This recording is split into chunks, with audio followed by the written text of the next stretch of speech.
Spielt Aaron Rodgers den vierten Versuch natürlich aus. Jetzt Hail Mary, tief in die rollt nach rechts und wird jetzt... Jetzt kommt das lange Ding, das ist Hail Mary, Aaron Rodgers. Und der Ball ist gut, der kann er nicht erhalten. Hail Mary, das ist unglaublich. Und der Coach hat's prognostiziert. Du kannst auch... This is the Wrestling with Football podcast. Das gibt's doch gar nicht. Wow. What an opening to the 2017 NFL playoffs. You are listening to the Wrestling with Football podcast. I'm your host, Matt DeSimone, and joining me is the Senior Technical Directing Advisor and Director of the CWF Mid-Atlantic Pro Wrestling, Grant Sawyer. How you doing, Grant? Is it snow-filled up in North Carolina at the moment? Oh, yeah, it's completely miserable up here as far as the exterior of the world goes. But in my heart, all is nice and warm and snuggly after Sunday's victory. Absolutely. For all of you, if this is your first time listening to the podcast, Grant and I are devout fans of the NFL. In particular, Grant loves his Green Bay Packers, as I love my Philadelphia Eagles, who we're not even going to talk about in this podcast. This will be the first one all season that we haven't discussed the Eagles. They'll probably come up in in some fashion of ill humor later on. Anyway, getting back to the closing Sunday of the NFL playoffs this past weekend definitely made up for the opening day of the NFL playoffs. Unfortunately for the NFL, those were definitely two games. Unless you were big fans of those teams, you were doing other things on Saturday than watching football. If there was ever really a weekend to not watch games, unfortunately, in my opinion, it was Oakland traveling to Houston and then Detroit traveling to Seattle. No, I said that Houston-Oakland matchup, and I'm not even joking, had to be the worst quarterback matchup in the history of NFL playoff football, and that was before kickoff. Yeah, I absolutely agree. There were moments in the game. Basically, it comes down to this. The reason the Houston Texans won was because the Oakland Raiders won 12 football games this season with who at this point in time might be the runner-up for the MVP award had he finished out a season, because I really believe the Oakland Raiders probably would have had a first-round bye had Derek Carr not suffered that serious injury, and that is really why the Texans won that game. But I will give Brock Osweiler credit. He did what he had to do, and he didn't make any mistakes, which... at the end of the day, that's going to translate to wins if your quarterback can keep the football on in the offense's hands. Well, the defense playing lights out too was for sure huge part. Absolutely. They had they had 3 sacks on Connor Cook, but Connor Cook also threw 3 interceptions. And that definitely spelt trouble for the Oakland Raiders. It's unfortunate how their season ended. I wouldn't be surprised this offseason if a couple free agents kind of want to go out to Oakland and see what's happening there. Just, with the possibilities of the team, they might be moving soon. And that always translates to a little extra cash in the pockets of star players, so to speak. But we shall see. But it was unfortunate. It really was. It almost feels like because of Carr's injury, we're just starting this Oakland dynasty 1 year later than originally scheduled. Because, I really feel like with that nucleus, I'm not saying they're going to do something like what the Patriots have done over the past, God, it feels like my lifetime. But, the Raiders should have a good 5 to 7 year run here in the near future. Yeah, I agree. I was actually looking forward to next year as far as the scheduling goes for the NFC East. And the NFC East plays the AFC West next year. And if it's anywhere close to the way it is this year, that's going to be some fun football for, about 8 weeks or so of the season. So moving forward past the Houston Texans getting the win and moving on, the night game was the Detroit Lions traveling to Seattle to play the Seahawks. And this game was absolutely horrible. I mean, it was worse than the afternoon game. And that's saying something. It was probably the single most forgettable playoff game I've ever watched. Yeah, and really for me, Seattle gets this is theirs right here. They get their win here. They get their home game. Seattle's a beatable team, and I think that the Lions had opportunities to, put more than 6 points on the board, and they failed to do that. And, poor Detroit fandom, they are, it was, what has it been, since 1993, right? The Lions haven't won a playoff game, is that correct? Yeah, it was either 93 or 91. I get them mixed up with whoever, the Browns and whoever else was back then. Sure. But then again, both quarterbacks, it was just an ugly game. They didn't really make any mistakes, but both defenses played pretty well. I guess it all really just came down to Seattle running the ball, all over the place with Thomas Rawls, who showed up when he needed to show up, I guess. So that takes care of the Saturday slate. And, by the time the game started on Sunday, I just really had my fingers crossed that, the Dolphins and the Steelers would give, a little more action. And at the end of the day, the Steelers beat up the Dolphins pretty bad, but it just felt like it was more entertaining than the previous day's games because, you have I guess that when I got emotionally invested was when Matt Moore got knocked out of the game and he came back in. I was like, okay, come on, throw a touchdown right away. You know what I'm saying? Boy, knockout's not even the right adjective for the obliteration he took. Oh. That was one of the great, so beautiful. That's football you live to see. Yeah, that is football. That was football. You're right. There was I don't think was a flag thrown on that play? Did he get a targeting call? I want to say he didn't. Oh man, I don't even know. Actually, I think there may have been a flag, but I don't even know for sure. I think it wasn't helmet. At the end of the day, it was, it was a clean hit. It was just the angle that Matt Moore was coming down. That dude had already committed anyway, and Matt Moore kind of rocked himself backward and ended up getting smoked. And I don't think he really recovered. Let's be real. He came back in the game and definitely was not, close to where he was earlier in the game. Sacked 5 times by the Steelers defense. And some of the sacks were pretty darn brutal too. It's pretty amazing he even finished that game, but the NFL and their concussion protocol are checking into, all the little legalities with that deal. Right. And it all depends too if you're an expendable player like Matt Moore, unfortunately. They'll let those guys play. If it was like a Cam Newton, that would be, he probably wouldn't come back into the game. Or Ben Roethlisberger probably wouldn't have come back into the game. Well, in the regular season, I agree with you. I think the playoffs are a little different. I think, yeah. Yeah, no, I know. It's a whole different, mindset of what guys can take and what is necessary to remove them from a playoff game. And at that point in the game, the Dolphins technically were still kind of in it. They were a couple scores away, or at least a touchdown for making it a game, but they got beat up pretty bad by Le'Veon Bell, who is so much fun to watch. I can't stand the Steelers, but Le'Veon Bell he's ridiculous, man. It just reminds me of Pee Wee football when you line up to run the ball and you make sure that the line blocks a certain way and you give the ball to the running back and just say, hey, look, you don't have to follow them. If you see something else, you're fast enough, take off, and that's exactly what he does. I've never seen a running back with the kind of patience that he does where he would literally pretty much just stop with the ball. Yeah.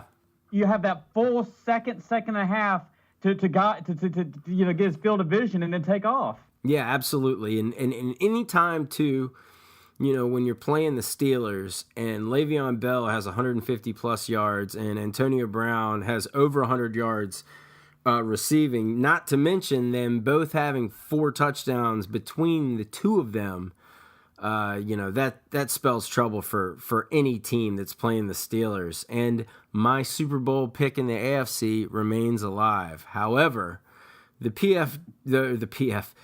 PM game shattered my hopes and dreams of predicting the Super Bowl for the second out of 3 years running, because the Green Bay Packers beat the New York Giants at home 38-13. In the game, on paper, the 38-13, looks like, Green Bay just trounced them the entire time, but really 38 points were slammed on in the second half, counting an amazing Hail Mary at the end of the first half, which you heard in German as I started the podcast here. Man, that first half minus those last few minutes were just a complete... I was just going through the 7 stages of grief at that point through the first half, because I saw it unfolding before my eyes, and there was nothing to do to stop it. And then Aaron Rodgers just is the freaking man again, and he just goes to town for the rest of the game. I mean, it was just like, it was so cathartic coming off that, the 2007 and 2011 playoff losses. And not only did we lose to the Giants in the playoffs those years, they were the team that won the Super Bowl. That should have been our spot. So, I mean, yesterday can never take away that pain, but at least it was a little cathartic in the grand scheme of things. And like, okay, we're going to face Dallas, and if we lose, we lose. But at least we beat the Giants, and in Lambeau, because God forbid, anyone out there that's bitching and moaning about Eli having a better career record in the playoffs in Lambeau than Aaron Rodgers is, they're looking for a way to put down the greatest of our time. Sure, absolutely. I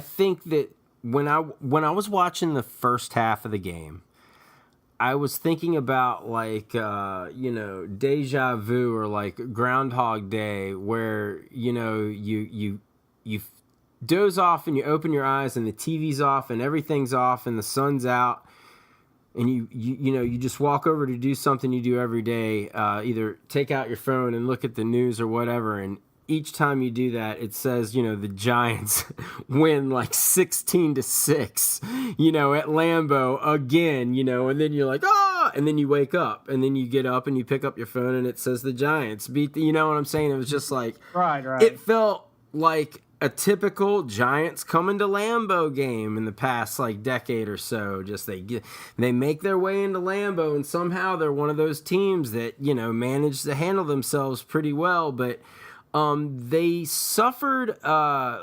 Dominic Rodgers-Cromartie got hurt early in that game, or was it like the second quarter? That was huge. No, it was the first quarter. It was the first quarter. Okay, that was big. He did come back. Oh, he did come back. He did come back. He was hobbling around, but he did return to the game. But they didn't have him for that Hail Mary play, though. He was Correct. out of the game then. And that right there, that was the game, in my opinion. When the Packers went up 14-6, I was like, man, you can't look at this like, wow, the Giants better be happy they're going into the half, just giving up a point. Not at that stage. Like, that was a killer right there. And Christine Michael, he only had like 40-some yards, but he had a couple big runs when you guys needed it. I know he broke off like a 10-yarder at one point that was huge for you guys. And then, of course, Aaron Rapowski, all he does is score touchdowns. Did you see my tweet about him last night? No, what did you say? In the NFL, we've seen these throughout the years, we've seen where legends follow legends. It was Montana, then Young, Favre, then Rodgers, and now we have Kuhn followed by Ripkowski. Right. Yes. Especially for the Packer fans there. Yeah. No, you're absolutely right. It always seems like they have something there. It always seems like those NFC Central teams always seem to have like a heavy load at like fullback or whatever, like Kleinsasser in Minnesota all those years. There's one thing I have to complain about as far as that the one play call on 4th and 1 on their own 40-yard line when running we went the ball. for it. Yeah, running the ball. You know what? I don't even have a problem with the run. But the way they lined it up, it was like Christine Michael had already, he had showed he had like fresh legs, just running with power.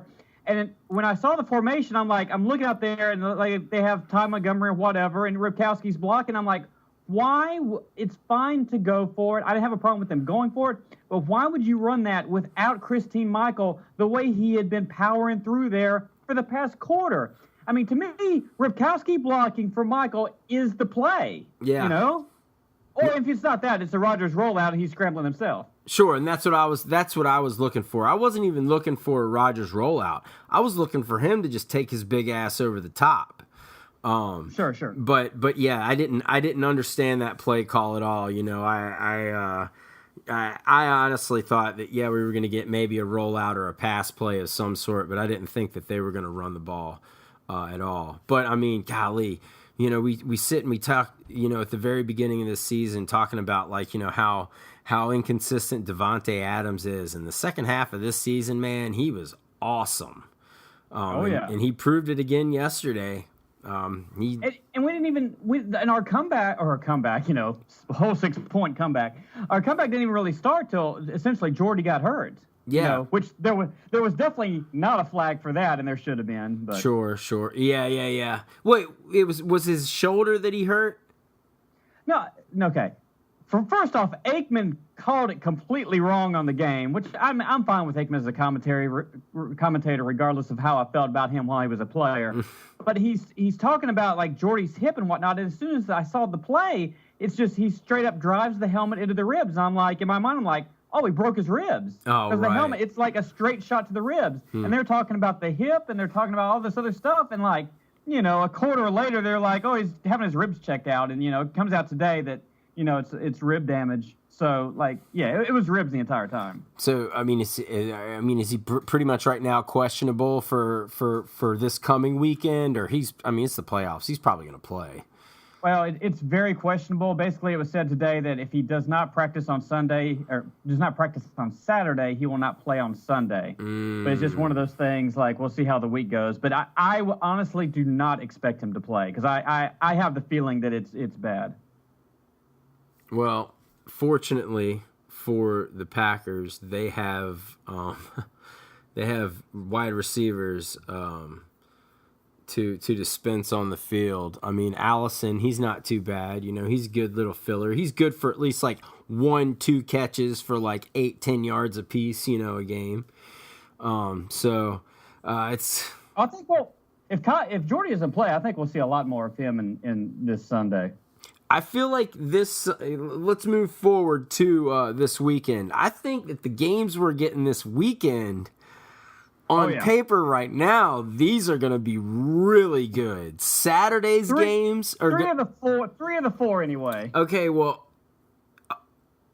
I don't think we might not have the same 3 of the 4. I mean, I think that all 4 of these games. My game that I think is going to be the least entertaining is the 4:35 game on Saturday, Seahawks at Atlanta. Because really? Yeah, really, because in my opinion right now, people are talking about, like, this is your team that's going to the NFC Championship, but I have a feeling like the Falcons are going to end up scoring a lot of points. I get the last 2. I guess I'm hung on the last couple of times the Seahawks played the Falcons. They just had these tremendous games that came down to the wire. Sure. So I'm like, I'm kind of like regressing back to those games, but it's kind of a fascinating matchup to me. Sure. I don't see Seattle getting blown out though. Well, no, I don't think they're going to get blown out, but I think that they could lose like 38-28. It just all depends, man, on if Matt Ryan's on, and if Devontae Freeman, if they start worrying about him, they're done. Because I just feel like I'm not hip to the whole like the Seahawks are back, they're probably going to be going to the Super Bowl. I don't believe that at all. As a matter of fact, I think that the Falcons are going to end up playing one more game in Atlanta. If that's the case, we obviously got to get by Dallas, but I would so much rather play Atlanta in Atlanta than have to go to Seattle. Sure. Now, the game that I think is going to be super interesting is Houston at New England, because the Texans always give the Patriots hell, man. It so feels like a game that's going to be a blowout, but I want to believe in the Texans' defense. I want to believe that they can score enough points, because Brock Osweiler is not going to go into Foxborough and beat Brady. No. It's going to be all up to that Texans defense. Yeah, but I still think that the Patriots are going to have to work for the victory. I think they're going to win, but I think that they're going to have to work for it against Houston. But yeah, I don't think the Texans are going to beat them, but I think the game's going to be a lot more interesting than the earlier game on Saturday. And then Sunday, it's just like all hell's breaking loose, because you got the Steelers traveling to Kansas City. That's going to be tremendous. Yeah. And then you have the Packers in Dallas in the main event. What year is it? 1993. 94? Or 67? Or 67? Yeah, exactly. How do you want it, fans? This is exactly the way you want it to go down as far as the divisional games go on Sunday. I really want a Super Bowl I rematch. That would be so awesome. 51 Super Bowl I. It would just be great stories leading up to it and everything. It would just be so cool. And honestly, regardless of my feelings, I would want it for the Kansas City fan base, because that poor fan base is amazingly dedicated to have not gotten anything for so long. Yeah, I know. The key is, though, they're going to have to find a way to throw the ball against the Steelers. And that's kind of, that's not what Alex Smith does. He isn't going to get you 300 yards a game. He'll get you 300 yards maybe 2-3 times a year, but he's your steady, 17 for 19, 178 yards and 3 touchdowns, just because they run the ball inside but I don't think they're going to be able to run the ball, especially not right now, because Pittsburgh's defense is playing tough. Yeah, it's kind of a toss-up game just because it's in Kansas City. If that game's in Pittsburgh, I think Pittsburgh wins it. But it just feels like it's time for Kansas City to do this. Yeah, I definitely I just feel like we're gonna get the 2 travel into the 1 in the AFC, and then the Packers are going to Atlanta.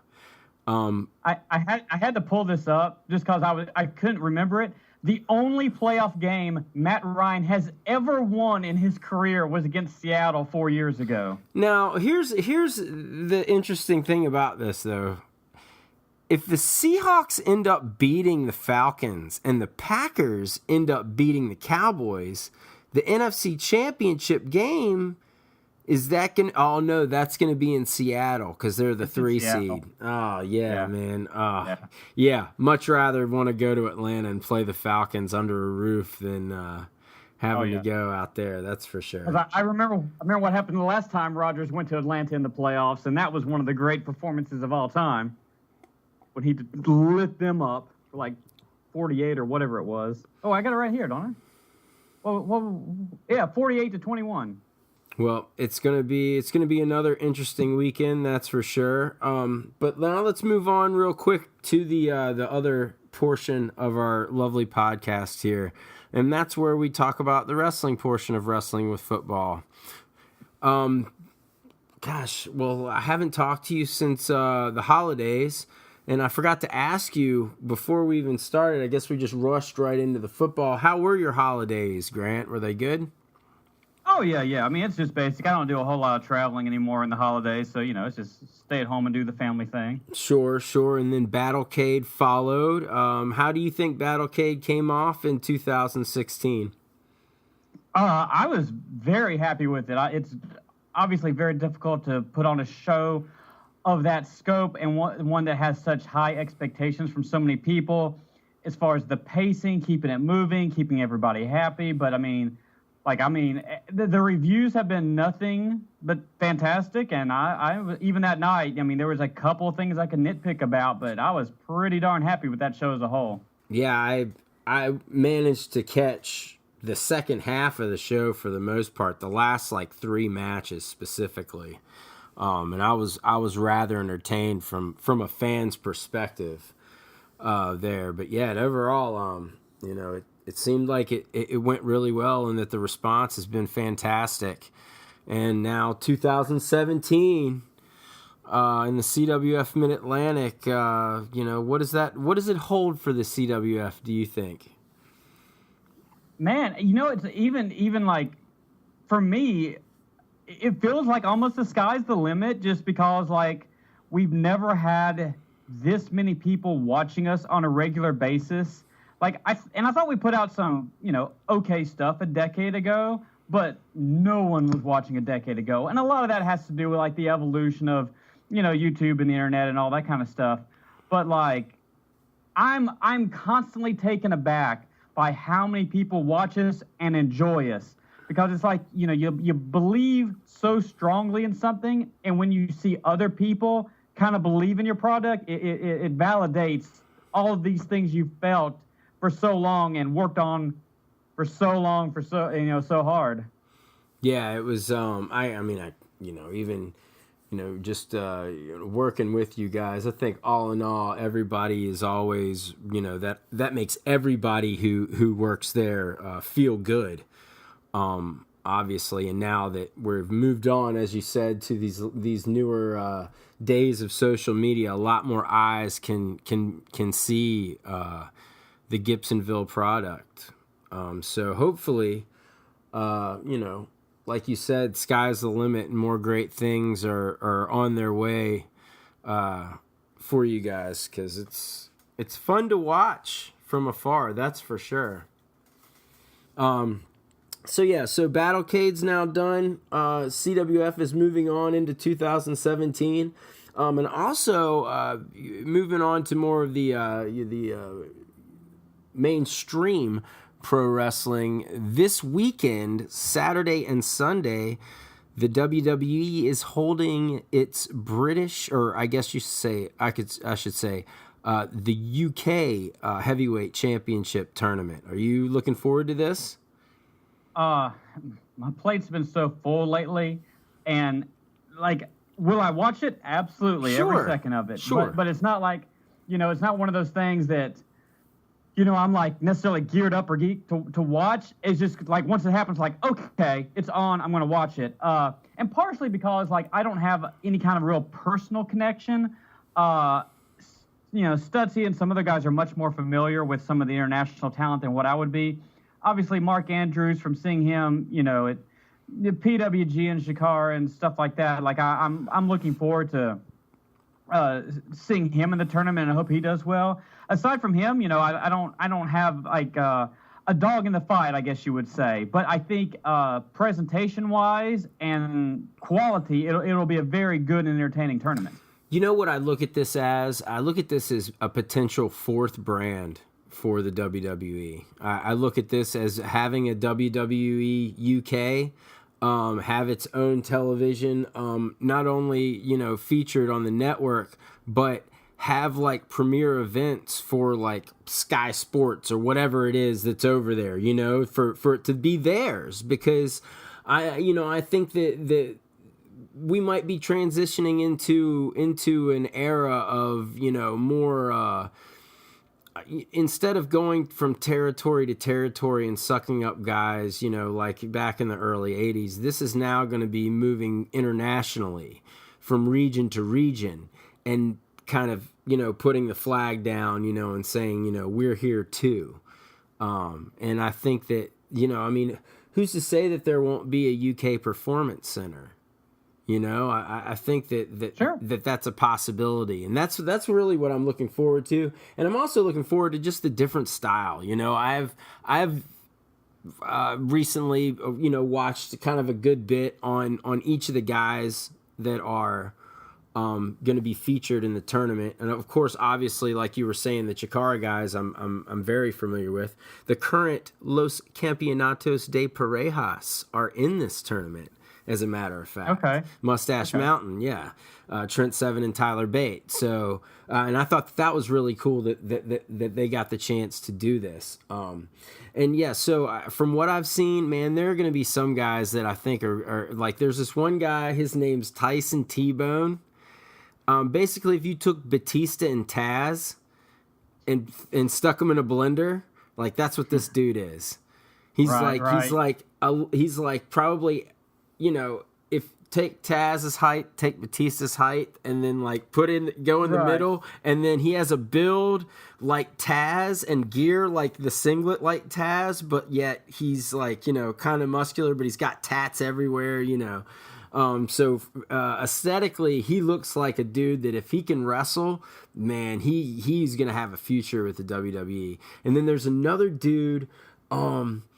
Oh, geez, man, I can't remember his name off the top of my head. Hold on. Saxon Huxley. This dude, he looks like Brody Lee or Luke Harper. He looks like Luke Harper, but he also looks like that dude that's in the Big Deal trio, the tall dude with the long hair and the big beard. He looks like him too, but his promos are really good from what I've seen, like how he talks or whatever. So you know, he just looks like a believable guy.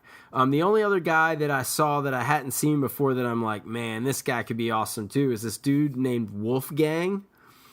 There's this little vignette deal on YouTube, and I can't remember which company it is that they're wrestling for. It might be IPW maybe, but anyway, it's basically the story of two guys that came in together, they trained together, you know, they were best friends, you know, and probably in real life they are, but one of them, you know, turned on Wolfgang, you know, and became a bad guy, and it basically shows you kind of sort of like a whole years of events, Raven Dreamer style, or it's just like one thing after another, you know, and it looked really compelling. And so anyway, just through all that, you know, I kind of became a fan of Wolfgang, and I watched like as much stuff as I could on YouTube. But my only complaint about watching the UK stuff is the like clubs and halls they wrestle in like have no overhead lighting whatsoever. So you can like barely see anything in so many of these matches. But anyway, I'm just so happy that you know, some of these guys are going to be featured this weekend, because I think we're gonna be surprised by some of these guys, you know, for sure. But like I said, hopefully this is the startup of a potential fourth brand across the pond.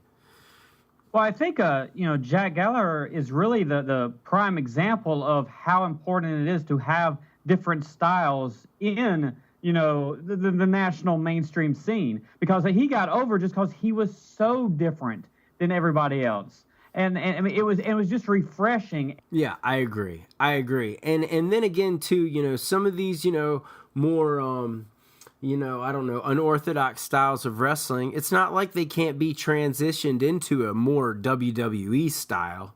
You know, I think that they did a lot of that in the early 2000s when WWE just basically became ECW with $1 billion. Without just so many, you know, head dumps and all that kind of stuff. But anyway, yeah, so it's going to be fun to watch. I'm looking forward to it. And then also the big news that came out today, WrestleMania will be, in fact, in New Orleans once again in 2018. God almighty. So yeah, I can't miss this one. New Orleans, you don't get second chances there. And for it to happen in the span of what, like 4 years, that's that tells me that I really need to go to New Orleans for the first time that weekend. Yeah, have you never been to the city at all? No, I've never been. Oh my god, dude. You know, I was like one of the only one of the entire crew that had been to New Orleans before, because that, you know, one year when I actually had money, the Saints won the Super Bowl, and like me and Nick headed down there for the kickoff game against the Vikings, because it was Favre and the Vikings, and I like the Saints anyway, and especially I wanted to see them destroy the Vikings, and I was so antsy and tired of waiting, so I just like bought tickets to the kickoff game, and we went down there for that. So that was like an incredible experience, and then it was like, oh my God, this city is insane. and that was for the football version of it. And then to see the entire wrestling family picked up and placed in that city that's already nuts, it's like, I don't know, like how people even made it out alive that weekend is almost incredible. Wow. It's something, brother. That city and on Mania weekend, that thing is something. Wow. Well, I'm definitely looking forward to it. I mean, I'm looking forward to Mania this year, obviously.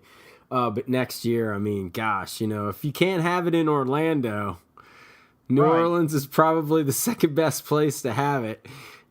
So you get it on like two of my favorite cities in the world, back to back. Yeah. And now this past weekend, let's just say I was working somewhere where I spoke to someone, and the subject of Mania came up, and I said, you know, yeah, I'm going, I can't wait, you know, and then next year it's going to be in New Orleans, and this was on Thursday night, last Thursday, and he was like, Sure. Wait, what makes you so sure it's going to be in New Orleans? I was like... And then I felt stupid, and I was like, the internet told me. Right, you know? Sure. You know, and he was just like, all right, well, you know, you might want to wait a couple days, you know, like around maybe like Monday to find out. And I was like, what? Now, this dude had been drinking, okay? So I didn't think that I was getting worked then, you know, and so I'm thinking, it's running through my head like for the rest of the night. And I get out of work, and I'm driving home, and I'm thinking to myself, okay, if they're not doing it in New Orleans, even though they bid the most, the only other place at this point in time in WWE that they would go would be Wembley Stadium.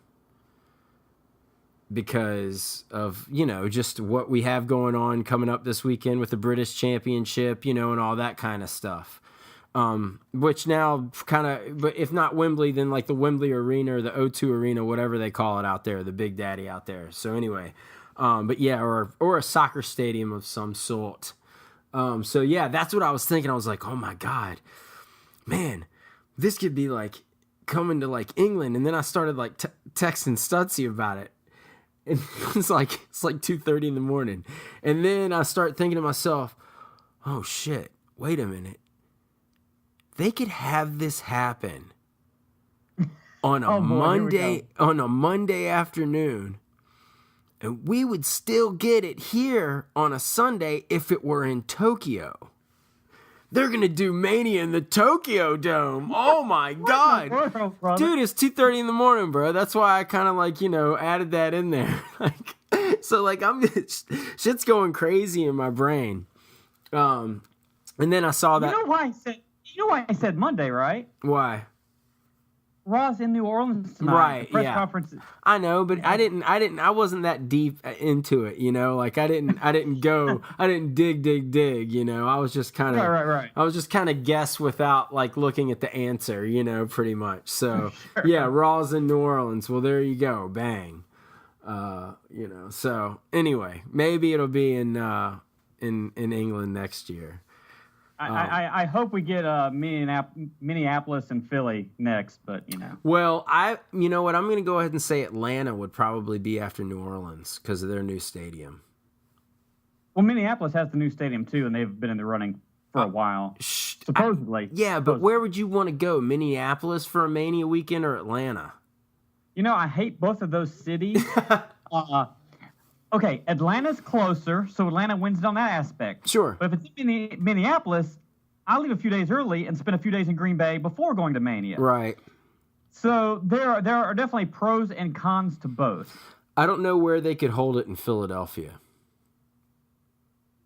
What do you mean? It's at the stadium, the Eagles Stadium. That's where it's always been discussed, is holding it there. At Lincoln Financial Field?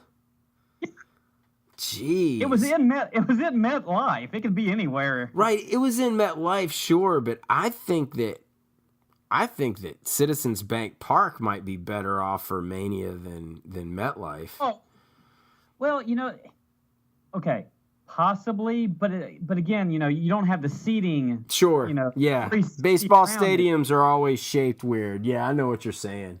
But yeah, I mean, do it Lincoln Financial, but Jesus, brother, man. I mean, we went to the New York Mania. That shit was cold, bro. That was cold. That was miserable, man. It was pretty damn miserable. Pretty bad. But anyway, yeah, well, this year definitely won't be miserable. There's just no way in hell. That's just going to be so much fun. I can't wait. Can't be World Stadium. Even if it downpours, it'll still be warm. Yeah. Oh, yeah. No, I mean, you're getting to the time of year where, instead of it being like 76 every day, it's now 86 every day, so... yeah, it's going to be great. I'm sitting here, I was thinking earlier, kind of speculating sort of about, in my brain about like WrestleMania and what's coming up and what we could see. Shaq and Big Show are going to probably fight each other. Is it going to be a one-on-one encounter, or are they going to like make it kind of like a tag gimmick? I mean, they set it up, like a year ago, whatever it is. They've never announced any specifics in regards to it. I assume it would be one-on-one, but who knows, really? Yeah. Well, that will... Whatever. It's a cute little 7-minute match. You have to have it. It wouldn't be a Mania without some kind of, gimmick match like that where you have a celebrity come in. But before we get to Mania, we have the Royal Rumble. Are they going to announce any more matches for it other than what's announced now, or are we just going to get those 3 matches and then the Rumble match? Oh, I'm sure they'll announce something else. I mean, it may not be anything of note, but I mean, yeah, they'll announce. So we might get like a tag title match or an Intercontinental or U.S. title match, probably. Yeah, sure. Oh, well, we can't have a U.S. title match because Roman Reigns is fighting Kevin Owens for the Universal Championship. So you think they're going to drop... If he loses the belt before Kevin Owens, the match with Kevin Owens, he's going to beat him for the Universal Championship, I think. Well, honestly, even if he doesn't lose it, I think he's going to still beat him, but yeah. And then AJ Styles versus John Cena. I could see it going either way. The fact that Cena... To me, okay, a lot of people are hung up on this Cena beating Flair's record thing, which is not even a real record, but that's, beside the point. And a lot of people feel it has to be done at Mania, but there's 2 matches. There's one to tie the record, and there's one to break the record. So you could tie it at this Mania and break it at the next Mania, or you could even tie it here and go ahead and have them drop it and then try to, win it again. There's all kinds of scenarios there. Yeah, that's what I was going to say when you brought up the fact that, now the next thing to do with John Cena is talk about him possibly breaking Flair's record. And I think that it means more on a Mania stage for Cena to break it instead of tie it. Right. So with that said, I don't think he's going to beat AJ Styles because they're going to have AJ Styles go up against somebody at Mania and put on just, a freaking clinic for the world title. And that's where he'll drop it, I think. It just all depends on who it's going to be against. That's the main thing. I don't think it'll be Cena at Mania. I don't know what they're going to do with him, actually. I don't think. But see, another thing with Cena, too, people talk about with Mania is, well, what about Undertaker? Well, what's it do for Cena if he fights Undertaker at Mania? He's not going to beat him. Brock Lesnar is a whole different entity. You know what I'm saying? Like, I don't foresee that happening. But you know what I could possibly see happening? Brock Lesnar winning the Rumble, challenging AJ Styles, okay?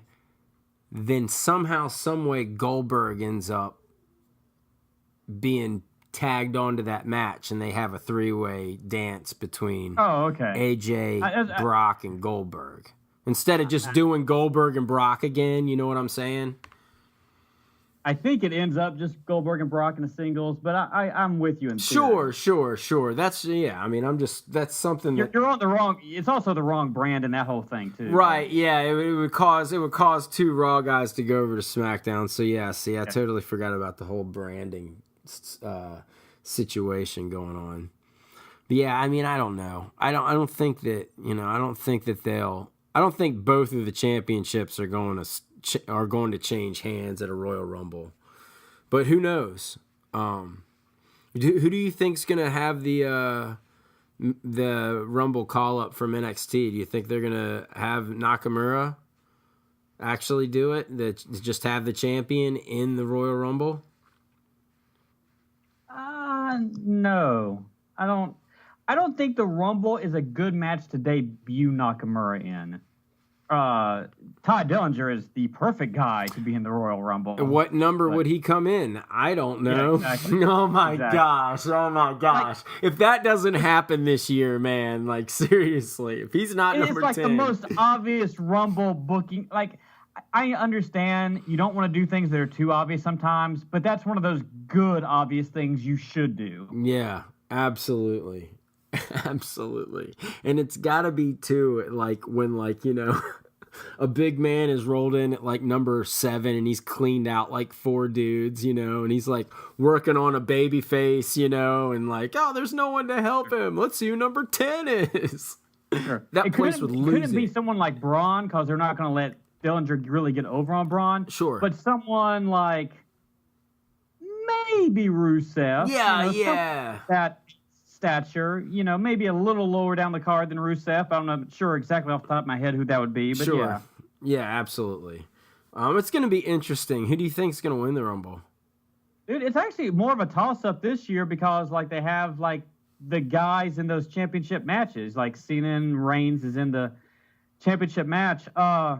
Yeah, so basically that tells us that, you know, those 4 guys definitely are not winning the Royal Rumble. You know, it's not like you get a title match and then get a chance to get another one.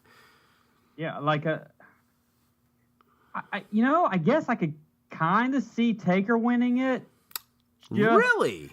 To get into the title picture. Has he announced that he's going to be in it? Well, as we sit here taping, no. Oh, right. Well, my whole thing is I just feel like because you have Brock and Goldberg on the marquee, one of those 2 guys is going to end up winning the Rumble, I think. Oh, I just assume they cancel one another out, but yeah. I mean, eliminate each other at some point. They can't be in the title picture. Like those, I don't think those 2 can, Dude, you know who I would want to have win it? I'm sorry, Braun. Braun should win. Braun should win the Rumble and get a title and a world title shot at WrestleMania. And that would have to be John Cena then. If John Cena would have to win the title. You're on the wrong show. But it's Braun and Reigns. Braun and Reigns? Oh, no. I don't want that. But that's probably what's going to happen now that I think about it. Oh, I don't want that. Because Braun, you know, it's not like he's going to beat him, you know? They're going to have Reigns go over at Mania if that's the case. I would have Miz win the Rumble. I'd be all for, honestly, I'd love for Miz to win the Rumble. Because honestly, Miz deserves to be in the title picture, but he's not a good matchup for either Taker or Cena at Mania, I don't think. But, yeah, I'm all for Miz winning the thing. Yeah, I think that we haven't seen AJ versus Miz yet. I think AJ can make Miz even better as far as in-ring work goes. Because, really, honestly, since Chris Jericho, you know, in his heyday, The Miz is the best Intercontinental Champion the company's had. He's perfect. You know, he's your perfect Intercontinental Champion. And... you know, but at the same time, I think that he has the credibility since he has held, you know, world titles before. He's who as a fan, he is who I would want to win the Rumble this year. I would love it if Miz won. That would be great. Oh yeah. I'd pop huge. And then he'd have to survive an elimination chamber too, because remember, the winner of the Rumble is going to have to survive an elimination chamber in order to get to Mania. Well, now it goes. Last year they didn't have the elimination chamber. Right, I know. This year, I know, and I don't like that, man. Like I don't like. I guess not that I don't like the elimination chamber like as a pay-per-view. I would like to have one elimination chamber match, to where you throw in 3 guys from Raw and 3 guys from SmackDown, the top 3 contenders. But I don't want 2 of them because let's face it, when has there ever been an elimination chamber pay-per-view where you didn't feel like you just watched the same cage match twice?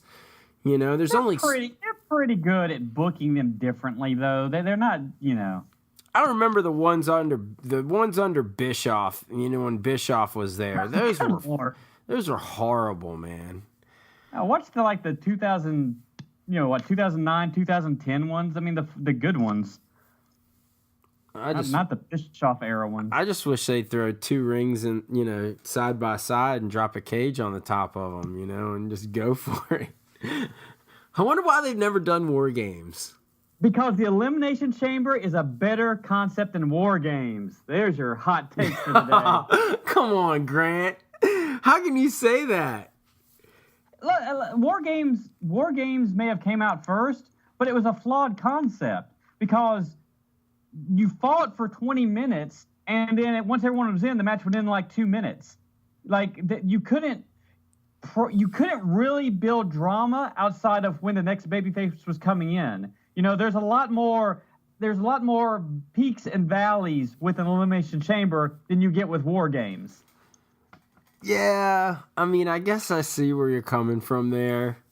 If War Games had been elimination and guys could have been submitted and eliminated at any point during it, I think they could have built a lot more. But you don't want to. You're trying to protect a lot of the top guys. Well, sure, you're doing that. Not only you're doing that, but let's face it, man. At times there were 10 guys in the ring at once. What are you going to throw 2 more guys in the cage with them? It's just too many guys in there for a ref. I was always more of a fan of the 4-on-4 style of War Games than the 5-on-5. But, I think I'm more of a War Games proponent just because that's what I grew up watching. And right.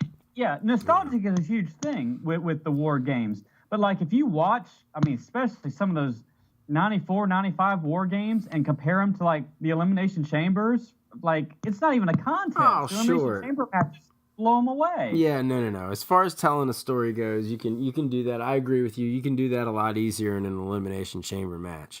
It's just, I don't know, because you're fighting in a big steel thing, it's less believable now, than it was back in the day, when it was like, okay, oh, sure. He just got his face kicked in that cage 10 times, It looks like... Those bumps on the exterior of that Elimination Chamber thing are brutal, and they easily suck you into being like, oh, yeah, that's a shoot. Yeah. So, yeah, and I just saw that they were doing an Elimination Chamber. They don't even have that on the website. Tickets are on sale for it, but I checked WWE's website under the events, and Elimination Chamber is listed as past event. So, what was the February? Well, let me say, the thing. Well, last year. Yeah, what was it called? Highway or Fast Lane? Well, yeah, they've done Fast Lane. Of course, they did the Roadblock as well.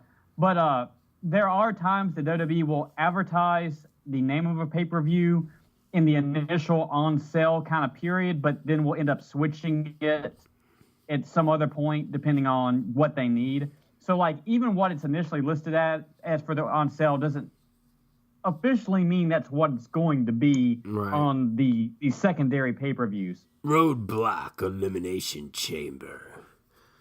Right. Yeah. Well, hey, this is the best time of the year to watch pro wrestling, folks, as far as the WWE goes, because we're on the road to WrestleMania.